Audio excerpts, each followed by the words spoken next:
Hi, I'm Robin Corak. Thank you for being here with Moonbooks Live. Great to have you here. A little bit, first of all, I am the author of Persephone, Practicing the Art of Personal Power Through Pagan Portals. And I'm here to talk to you a little bit today about Persephone and dive a little bit deeper into her. She's quite a fascinating goddess. A little bit about me. I've been a practicing pagan for roughly 20 years in a number of different traditions, but most frequently with the Sisterhood of Avalon. I've been with them for about 20, almost 20 years, and I'm the board secretary. But I also have taught at national conferences such as Paganicon, Ninefold Festival, which I'm teaching at later this month about Persephone in the Underworld. I've been a Reiki master, tarot reader, a coach, a teacher, and I also have a blog on Agora Pathos under Phoenix Rising. And I'll be teaching for the first time this fall at Raven Academy for Mystical Arts. So I have my hands in a lot of different pies, you could say. My day-to-day job, I am the CEO of a large nonprofit social services organization, which some people don't quite understand how the pagan traditions and my day-to-day work go together, but I've actually found that work to be very helpful, my pagan traditions to be very helpful in my day-to-day work. But you can easily find me on Facebook or Instagram by my name, Robin Corak. And I also have a website, www.phoenixrising.com. So a little bit about how I connected to Persephone the first time. I have a rare medical condition. And so as a child, I was very physically fragile. And so for this reason, with the best of intentions, my family and friends did things for me. I didn't have to do anything for myself, which as a child is pretty amazing when you don't have any chores, right? But I didn't have to carry my books. I didn't have to do my own laundry. And while in some ways this was great, it also left me feeling very powerless. Like I didn't have a lot to offer to the world. And I struggled with that for quite some time. And I remember in school at some point reading the Greek myths and reading about Persephone.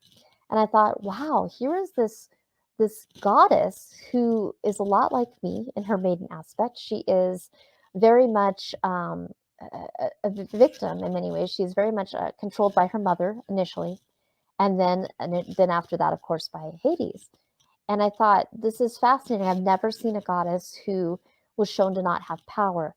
But yet at the same time, she's a goddess and she is a queen. And it left me feeling both optimistic, but it also left me feeling like if she's a goddess and she has all these difficulties, what chance do I have? But throughout my life, at different points, Persephone would pop up and she would help me learn the lessons of claiming my own personal power and recognizing that I had personal power. And it was about, I think, 3 or 4 years ago that I finally fully gave into her call and decided to work with her more intensively. And she has enriched my life in so many ways.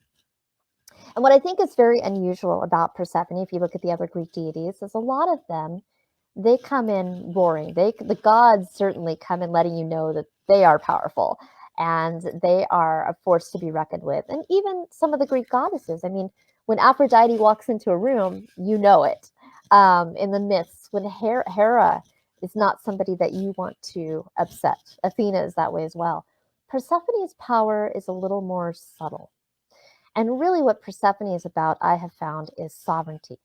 So, not so much power over others, but power of self. She does not announce herself, she does not come off with this strong, powerful persona, but she is powerful nonetheless. And that is something that we can definitely learn from. If you look at her traditional myth, the one that most people associate with her story, that's the Homeric hymn.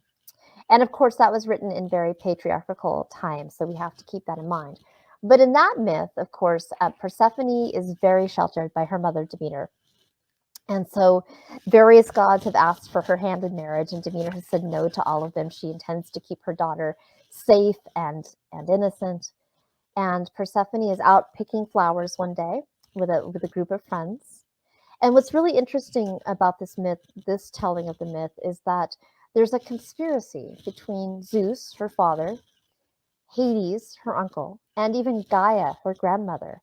Hades decides he wants to marry Persephone, and Zeus says, sure, why not? Because marrying your uncle isn't creepy at all, right? And Gaia puts this beautiful, enchanting flower in the field for Persephone to find. And according to the hymn, Persephone is picking that flower when all of a sudden the ground ruptures and opens up, and Hades comes out and he abducts her. And according to that myth, he rapes her and takes her down to the underworld to stay. Demeter is an interesting side note, and that's actually the topic of my next Moon Books Pagan Portals book. Demeter is just grief-stricken, and she wanders around and just mired and enmeshed in grief to the point where she stops the crops from growing. And she basically tells Zeus, he tries everything. She basically tells him that I am not going to allow anything to grow until you bring my daughter back to me. And of course, Zeus is not stupid. He knows that if all the humans die because there's no crops, there's no one left to worship the gods. So what's really fascinating about this is, in addition to Persephone having power later on in this myth, you have this other goddess, and goddesses were not seen in that time to be the most powerful, but yet you have this goddess that brings the gods to their knees, essentially. So Zeus sends Hades to the underworld, sorry, Hermes to the underworld to tell Hades, hey, we need to give Demeter her daughter back. And so Persephone comes back, but before she left the underworld, as we know, she had eaten some of the seeds of the pomegranate. And so when she comes back, her mother asks her, have you eaten anything in the underworld? And in Homer's myth, telling of the myth, Persephone is very upset, and she says yes, but that she was tricked into eating them by Hades. And of course, as we know, Zeus decides that she can stay part of the time with her mother when the cycles that we know is spring, and then part of the time in the underworld with Hades. Now, what's kind of interesting about this myth is that this is the myth that we are most familiar with often, but it is not the only telling of her myth. If you look at the Orphic hymns, it's very different. Persephone has a good relationship with Hades. If you look at a lot of the art, I visited Eleusis and Athens, and you look at a lot of the art, the sculptures and the paintings of Persephone and Hades, or in some cases Demeter and Persephone and Hades, they're all smiling. They all look very happy. So there's another side to this myth where maybe Persephone isn't as powerless as we assume her to be. And when I look at the myth through this lens, I see a deity who grows from a maiden to a woman. And that, of course, often involves really dealing with our shadows and going within. Because as we move from innocence to wisdom, a lot of our illusions are dispelled, but we gain the wisdom of experience and of knowledge. So there's a very powerful myth embedded in that. And also, I will say that for a lot of people that have had childhood trauma or that have been victims in some way at some point in their life, Persephone is a very helpful goddess to work with. She's also a psychopomp. She is also a guide for the dead when they come to the underworld. Acts as a very nurturing presence for the deceased. And so you can work with her in that aspect too, whether it's literally with ancestors or those who have crossed over, or whether it's figuratively, where you work with her as a guide to your own underworld, your subconscious, which we're going to talk a little bit about. What's also interesting is that, as we all know, growth is not linear. And this is certainly true with Persephone. She is very much a cyclical goddess. And it's kind of like the saying that you can't ever step in the same river twice.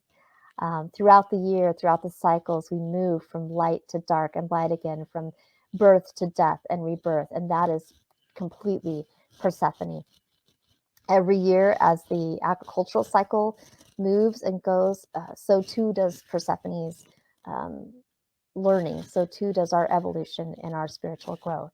So she's a very good one to work with for any of us who desire to keep growing and keep evolving.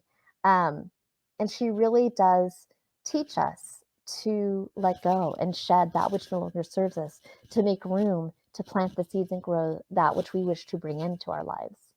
And this is actually, she straddles the light and the dark, and this is actually a really great time to work with Persephone, because we are starting, at least on this hemisphere, I'm in America, we are starting to move into the dark half of the season. Summer is starting to wane, and we are moving into fall in the dark half of the year.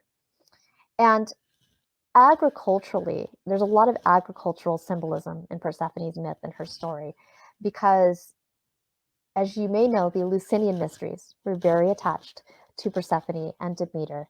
And there was we don't know for sure what happened with the mysteries. And that's amazing in and of itself, that so many people, so many of the initiates abided by the instruction to keep these things secrets. But what we do know or are able to surmise is that the Lucinian Mysteries had a lot to do with the reenactment of Persephone's story, and also coming face to face with death.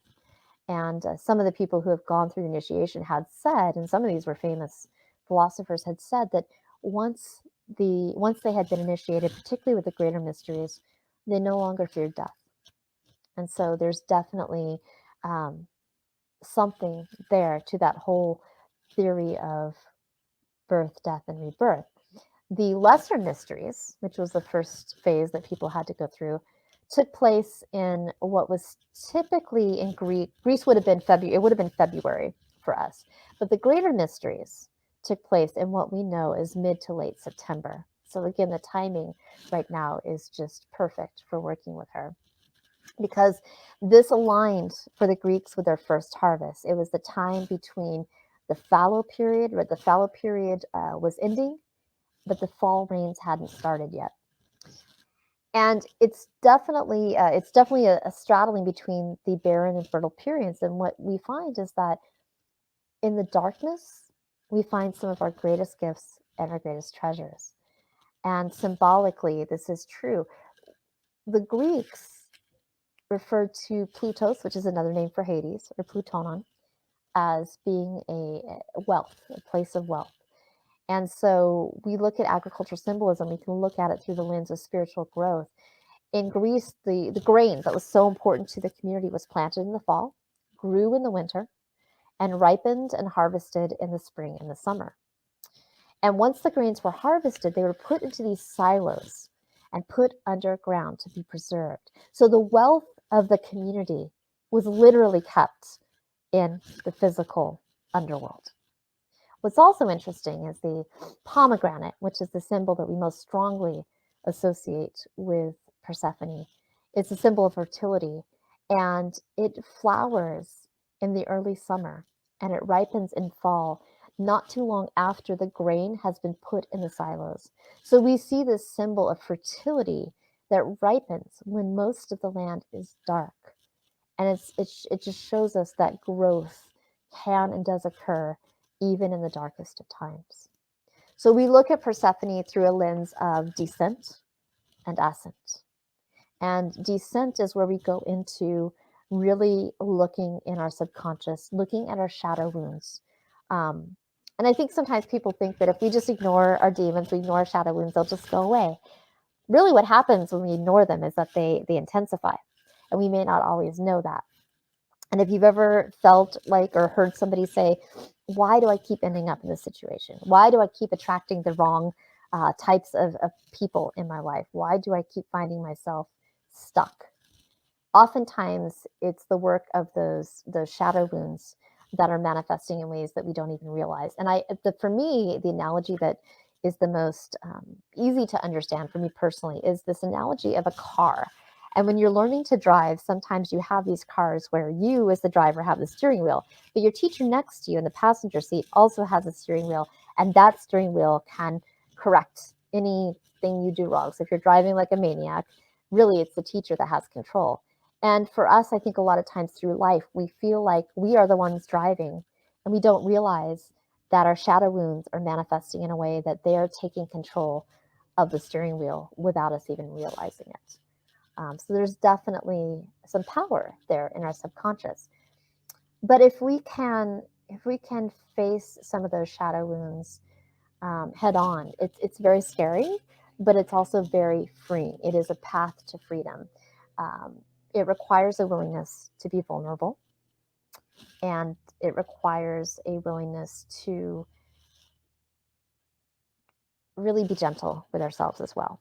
A lot of times I think that we have, as a society, associated shadow or darkness with bad. And really what I have found in working with Persephone that our shadow wounds are really, really developed, quite frankly, in many ways to protect us. Particularly if we've been through any kind of childhood trauma, those shadow wounds developed as a way to allow us to cope and to survive. The challenge becomes that when we are no longer in that situation and we become adults, those same coping mechanisms, those same survival skills that our shadow wound manifested as don't work as effectively in a different situation. They don't work as effectively in relationships as adults. And so by looking into those shadow wounds and taking back control, while at the same time being very loving and compassionate to that piece of ourselves, there is a lot of power in that, and that is a path to embracing and reclaiming our personal power. And when we talk about personal power, we're talking in part about not power over others, it's power of self, it's self-determination. It's the difference between being in a situation and finding ourselves reacting without even thinking about it, or being in a situation and having the presence of mind to recognize our triggers, recognize our immediate instincts, but also choose a path, choose a reaction with intent.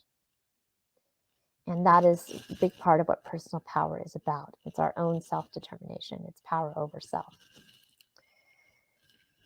Persephone, as we talked about, is a deity that is, according to the traditional myth, is very vulnerable in the beginning and helpless, but she becomes a queen. She becomes very powerful. And if you look at, most of us are familiar with Greek mythology with the river Styx. You have to pay the ferryman, you have to sacrifice, let go of something to get to the other side. But not as many people are familiar with the river Acheron. It's not as famous, but it was known as the river of pain. And it was known that you had to cross this river as part of your afterlife journey. And it's a good analogy for, in order for us to claim our personal power, we have to cross over our own river of pain, let go of what no longer serves us, and perhaps just as importantly, grieve for that which we are letting go. That is a huge piece that I find we often miss. And I can tell you that for me, being able to not just let go, but to grieve that and to be okay with grieving that has had quite a powerful impact on my own growth. Personal power also means taking responsibility for our own lives. And that can be a bit scary. So for some people, it's actually the ascent part of spiritual growth that is scarier, because at least when you're in descent, you can hide in the shadows. It's kind of like a womb. It may be intimidating, but there's also some comfort to the darkness. Whereas once you let go and you're ready to fill that void, once you're ready to rise back up, you are doing things in the full light of day. There's no place to hide. And that personal responsibility becomes even more heightened. But at the same point in time, it also is what brings us to where we want to be. It is what helps us to manifest that which we want in our lives, and to move ever closer and closer to our highest potential, to life satisfaction and happiness and well-being. As we go back to the agricultural symbols, the cycle of growth for wheat. Now, wheat is also a huge symbol for Persephone and Demeter, and it was very important grain for the Greeks. With wheat, basically, it's kind of an eternal cycle of growth, because the seed is planted, and then the plant is cut, and it dies, but it regenerates, and it is the source of its own regeneration. And we too can be the source of our own regeneration. And Persephone shows us through her lessons and through working with her how we can do that. And so the cycle, or the time of ascent, is really an asking of questions. How are we going to fill the void of what we released and let go? How would our life look different if we could let go of our old beliefs and recognize that we have personal power, and embrace that personal power and that sovereignty? And I look at life like a dance. I think a lot of us, we go through life, if our life is a dance, it's often choreographed by others without us even realizing it. We are given a set of steps from which to choose. Um, whether it's, you're going to go to school and then get married and have kids, whether it's, whatever our culture, our society, our friends, our family believe to be the path for us. And sometimes we set that path for ourselves. But what we forget is that between each dance step, between each action that we take in our lives, there's a moment, a pause, where infinite possibilities exist. And so by working with Persephone in Ascent, we can begin to recognize this pause, and we can choose our own steps, and we can make sure that the dance that we dance is ours and ours alone. And that is the beauty of Ascent. There are skills that help us through this that Persephone can teach us. Two of these skills are discernment and clarity. And discernment is defined as the ability to judge well. But really, what it is we're penetrating illusions that we may have. We are piercing limitations that others impose upon us or that we impose upon ourselves. We often don't even realize that we aren't practicing a discernment. It's kind of like if you walk in fog for long enough, you kind of forget you're walking in fog until suddenly the sunlight streams through and everything is less hazy and more clear. And that's kind of how discernment and clarity are. They come through, and you realize what you've been missing all along. And it's really about, and symbolically, it's about separating the wheat from the chaff. And that is something that Persephone can really help us to do.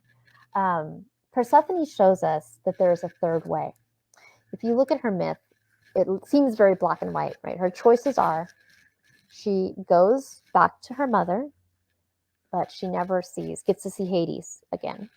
Which, if you go by some of the other tellings of the myth, and you think that she, actually loves him and has a good relationship with him, which is how I personally interpret the myth, that's a loss. Or she can stay with Hades in the underworld and never see the light of day and never see her mother. And as much as she may love Hades, that is also a loss. So those are the two paths set before her. And what's amazing about Persephone is that she refuses to give in to this dogma of either or. And she finds a third way. By eating the pomegranate seeds, she finds a way to compromise. She finds a way to keep both of the people that she loves near her. She finds a way to be true to herself and to forge her own path. And that is something that we can do as well. Oftentimes when we are in positions that we don't have control over and we feel like we're helpless or feel like victims, we do need to be gentle with ourselves, because we can still be sovereign and we can still enact personal power in how we choose to react in those situations and how we choose to move forward. And discernment and clarity take practice. They really do. If you work with any form of divination, that is a great way to build your skills of discernment and clarity. You can also do it by asking yourself on a daily basis difficult questions. Really asking yourself, are these beliefs that I have, are they true? Or are they assumptions? And what are they based in? And how do I know that they're true? It's questioning and challenging our beliefs about our own limitations. It's allowing our minds to explore every possible path that begins or that we see before us. It's about keeping an open mind and suspending judgment. And one of the things that I found to be very helpful is when I am in a difficult situation where it seems like there is one choice or the other, and neither choice appeals to me or meets my needs, I will sometimes just sit down and brainstorm a list or create a map of every possible path, every possible option that exists. Even if they sound absolutely ridiculous, I write them down or I draw them on a map, and then I plot out what is the most likely outcome if I take this path. And it sounds very simple. It is very simple. That's the beauty of it. But I will tell you that there have been many times that I've done this, and I realize that there are options that are there for me that I didn't even think about. So you really broaden your horizons by using the skills of discernment and clarity and working with Persephone to find the third way or another way. I think also too, spending time in stillness, meditation, that sort of thing can be very helpful to building our discernment and clarity, even if it's just 5 minutes in the morning, sitting in stillness or meditating or just talking to Persephone. As weird as that might sound, I really do believe that we develop our relationships with the gods just like we do with other people. It's spending time with them, it's listening to what they have to say. So, what I'd like to do is to go through a guided meditation for you that will really help to show to some degree how we use discernment, how we can use discernment um, to dispel illusions that we have about our own limitations. And I think sometimes we find that people impose labels on us and we willingly own or wear those labels. For example, I was never very good at math at school. And so I was told I just wasn't good at math. I just didn't have that capability. And I believed it for the longest time. Now, I will tell you, math is not my favorite thing, but I do have to use math skills in my job when it comes to financials and things like that. So that was a label that wasn't necessarily true. And sometimes the labels are good and well intentioned. My stepson, for example, was trying to figure out what he wanted to do with his life, what he wanted to do for a career. And he worked over the summer for a bookkeeper, and they told him, you have really good bookkeeping skills. You should consider being an accountant. And so he went to school for accounting, and he hated it. And he now is very passionate about what he does. He is a cook, an amazing cook. But sometimes even those labels that are positive labels may hold us back. So find a comfortable position. Just allow yourself to relax into it as we go to meet with Persephone. And really look at the labels and look at what we authentically are, which ones work for us, which ones don't, and which ones reflect or don't reflect the heart and the core of our authentic selves. So take a moment to sit in a comfortable position and close your eyes. Pay close attention to your breathing.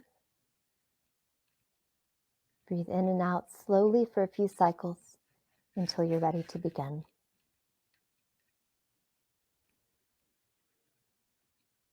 In your mind's eye, you see a door in front of you.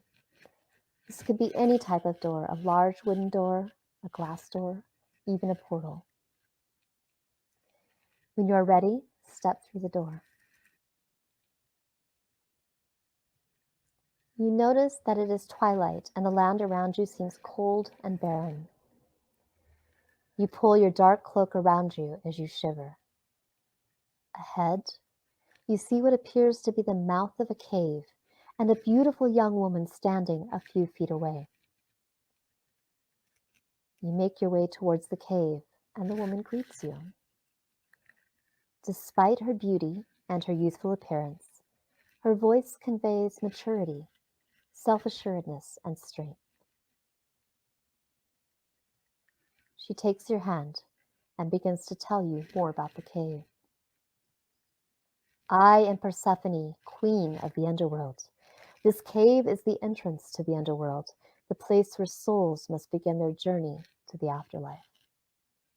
Although you are still very much alive, you will be undertaking a similar journey of death and rebirth. By descending into the darkness below, you will release those aspects of yourself which no longer align with your truth and which serve only to burden you as you strive for happiness and fulfillment of your potential. Throughout our lives, we allow others to define us. We may strive to nurture and please others in order to fulfill their vision of us. If we do so without consciously considering whether or not these definitions are truly accurate, we end up sacrificing ourselves. We become stagnant, frozen forever, poised on the precipice of our own potential and power. Inside the cave, you will see that there is a staircase leading down deep into the bowels of the earth. This staircase is lit only by torches, but I assure you that you will be able to find your way despite the dim light. As you make your way down the staircase, I ask that you travel deep within yourself as well.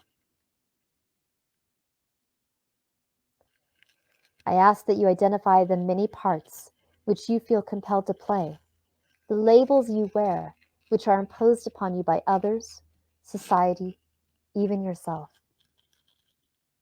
Dwell within each of them, explore them, feel the weight of them, just as you have inhabited their energy in your day-to-day life. I implore you to think about how these labels have held you back from realizing your personal power, and perhaps how they have dishonored and shamed you or caused you pain. Should you choose to undertake this journey, I assure you I'll be waiting for you once you complete your descent. Although I will not be there in person to guide you, I will be there beside you in spirit. Persephone pauses and then asks you if you are ready to undertake this journey. You're not sure if you're strong enough to do this, but you know you have to try. You brace yourself for what lies ahead and nod to indicate that you are ready.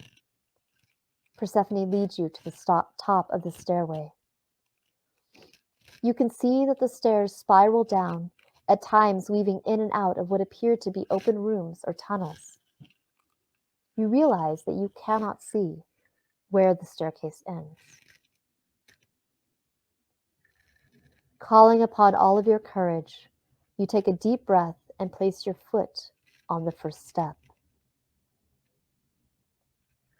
As you descend the stairs, you begin thinking of the labels that you have worn throughout your life, as well as the labels that you are still carrying around.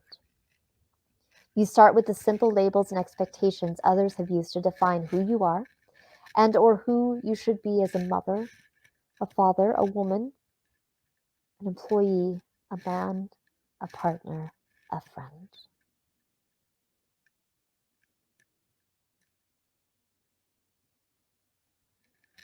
As you name each label and consider its meanings and implications, you feel increasing pressure as though your cloak has been weighted down. While you cannot see them, you sense ghost-like creatures hovering behind you. You instinctively know that these ghosts are the shades present in underworld legends. From time to time, they whisper in your ear, trying to convince you that the labels are accurate.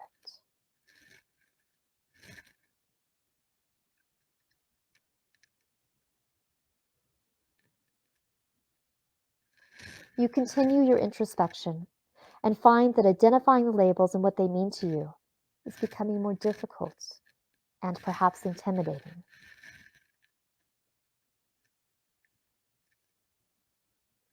With the naming of each label or expectation, the pressure on your cloak feels more and more daunting, and the whispers of the shades become louder and louder.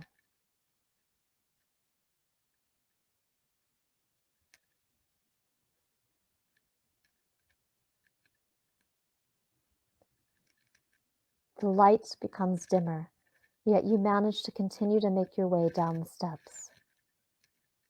Just when you think you can't move one more step, you see Persephone's face, and you realize that you have reached the bottom of the staircase. Persephone smiles and embraces you. The air smells dank, and you hear the gentle lapping of water. You follow Persephone over to a river. You look down, and you're startled by your own reflection. You don't recognize the person staring back at you. This person is hunched over and burdened by an enormous, dark, shadowy cloak. Multiple enormous, dark, shadowing cloaks that coil around you. The cloak threatens to suffocate you, and you feel paralyzed. You realize that the heavy energy you've been carrying around is a culmination of every label or belief you've allowed to be placed upon you. These labels have worn you down in ways that you hadn't before realized, chaining you to the shadows that lurk within and stunting your ability to see clearly. You look up and notice a dark figure in a boat coming towards you. Persephone tells you that in order for rebirth to occur, there must be a death, a letting go. She tells you that in order to cross back into the light, you must offer payment to the guide navigating the ferry. You protest that you have nothing to give.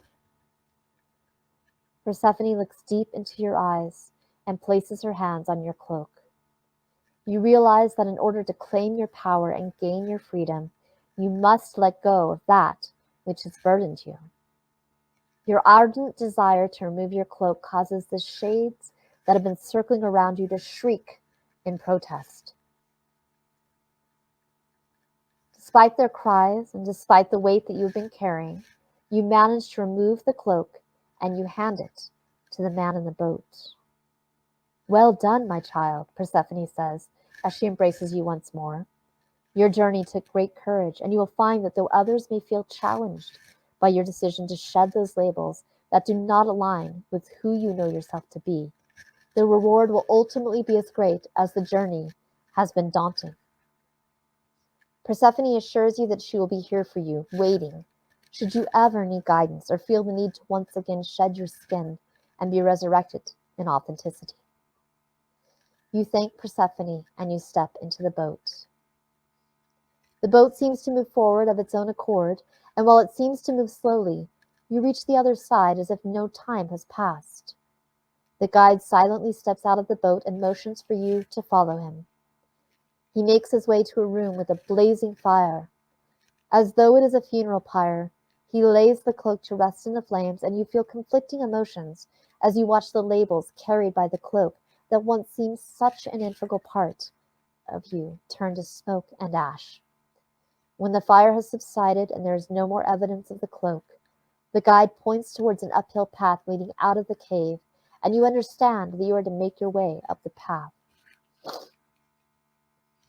With each step upwards, you feel lighter and lighter, as though you were weightless. Joy surges through you, and you feel a freedom unlike anything you have felt since you were a child. When you finally reach the top of the hill, you walk into a clearing in the full light of day. Flowers are blooming, and the trees are alive with lush green foliage. You see a stream in the distance, and you run towards it. As you bend down to take a drink, you see yourself. You are beautiful and glowing as if lit from within. Once you've had a chance to refresh yourself, you stand and make your way towards a door that appears in the distance. It is the same door that you encountered at the beginning of this meditation. When you are ready, you walk back through the door. When you have walked back through the door, take a few moments to return your attention to your breathing. And when you are feeling grounded, open your eyes.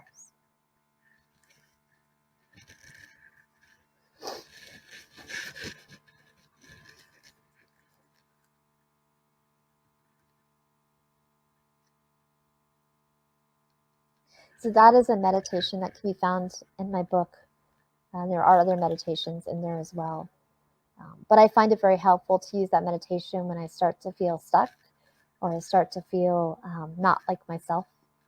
It really helps me to get back to the core of who I am and that ability to claim and own the personal power that exists within me, that exists within every single one of us.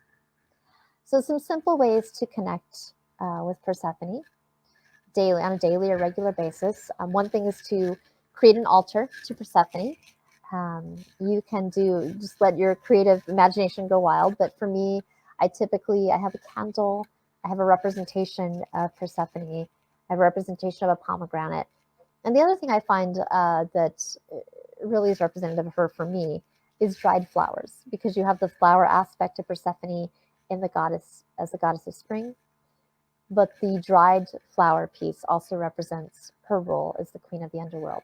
But let your imagination go wild with this. Having an altar can be a very helpful way to have a focal point in connecting with her.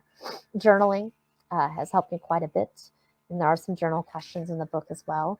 Chanting to Persephone, even if it's something as simple as just chanting her name repeatedly, can be very grounding and can help you connect to her energy. You might take a candle and anoint it specifically for her and light it each morning as you spend a few minutes just in silence or connecting with her. The other thing I find that's kind of helpful and fortunate that we have the ability to do this these days, especially with the pandemic and not really having the ability, a lot of us, to go many places, is to look up some of her sacred sites online.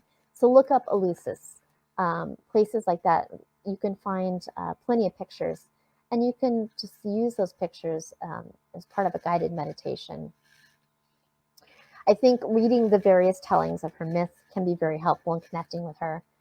And also, if you're more inclined to green witchery or working with herbs and things like that, one thing I find is helpful is to take a small piece of an herb that is related to her. So it could be part of a pomegranate plant, it could be a willow tree, a little bit of willow bark, mint, pennyroyal, jasmine.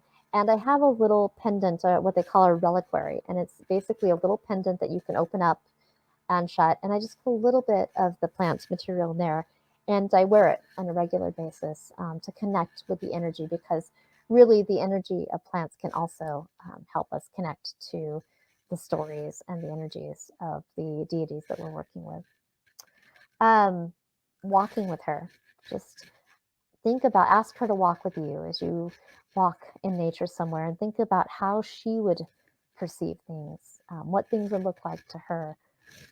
You can also, if you want to work with her more in the psychopomp aspect, you can work with her as part of an ancestor, setting up an ancestor altar. You can work with tarot with her. For me personally, I associate her and her Queen of Underworld aspect with cards like the Death card or the High Priestess, and in her Goddess of Spring aspect, more things like the World card. And then I would say also, if you are into gardening, even just spending a few minutes gardening, pulling weeds, getting your hands in the dirt, there is a moment of stillness that can sometimes come there that can help you connect with her as well. So a lot of different ways, and I'm sure many of you will have many other ways yourself of connecting with her also. And I see Trevor said hi, and Sarah and Barbara, so hi to all of you. I know that some of you may have questions. This is a great time for me to answer any questions that you might have.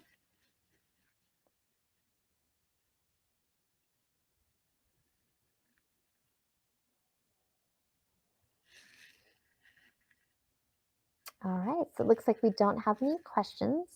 But I want to thank you for being here and spending some time with me learning about Persephone. And as I said, you can always reach me on Facebook, on Instagram, or on my website, which is, I believe, has been posted in the comments. And I hope you've enjoyed this. I hope you take some time just to get to know Persephone a little bit better. She is an amazing, complex, multifaceted, wonderful goddess to work with and to help us reclaim our personal power. And I saw somebody wanted to see the cover of the book. Let's see if I can get this right there. You can find that on Moon Books. You can find it on Amazon, Barnes and Noble. I think most places are carrying it. There's also an ebook version. So yes. All right. So thank you again, and have a wonderful day.